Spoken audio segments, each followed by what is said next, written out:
সেদিন সন্ধ্যার সময় হঠাৎ করে বাড়িতে কুটুমজন এসে যাওয়ায় মা কি বানিয়ে খাবে এই চিন্তায় পড়ে গিয়েছিল। তারা বেশিক্ষণ থাকবে না বলছিল, চলে যাবে। এই অল্প সময় ঝটপট কি বানাবে সেটাই ভাবতেছিল।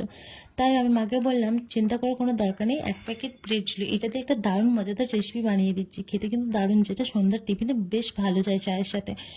প্রথমে আমি একটা ছুরির সাহায্যে ব্রেডগুলোকে দু টুকরো করে নিয়েছিলাম। তারপর একটা কড়ার মধ্যে তেল দিয়ে একটু জিরা ফোড়ন দিয়ে এরপর লঙ্কা গুঁড়ো, হলুদ গুঁড়ো এবং পেঁয়াজ কুচানো, আদা বাটা, রসুন বাটা, সেদ্ধ করা আলু দিয়ে এটা ভালো করে আলু স্টাফিং বা পুর বানিয়ে নিয়েছিলাম। তারপর কেটে রাখা আগে থেকে ব্রেডের স্লাইসের ওপর এই পুরটাকে দিয়ে ভালো করে উপর থেকে আরেকটা ব্রেডের স্লাইস দিয়ে হাত দিয়ে এভাবে চেপে নিলাম, চেপে নেবেন।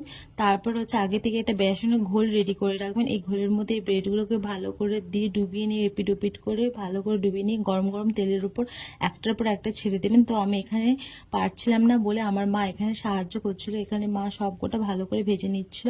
হালকা হালকা লাল হয়ে এলে এগুলো কড়া থেকে নামিয়ে নেবেন। এই তো রেডি হয়ে যাবে আজকে ব্রেড পকোড়া, যেটা খেতে খুবই দারুণ এবং মজাদার হয়। আপনারা চাইলে এরকম গোটা ব্রেডের ভেতরে পুর দিয়ে পুরোটা ভেজে নিতে পারেন, না কেটে ব্রেডটাকে ভাজার পর শেষে আপনারা চাইলে ঠান্ডা হয়ে এলে একটু একটা ছুরি দিয়ে মাঝখান দিয়ে কেটে নিতে পারেন, এটাতে আরও সময় কম লাগে। এই তো রেডি হয়ে গেল আজকে ব্রেড পকোড়া।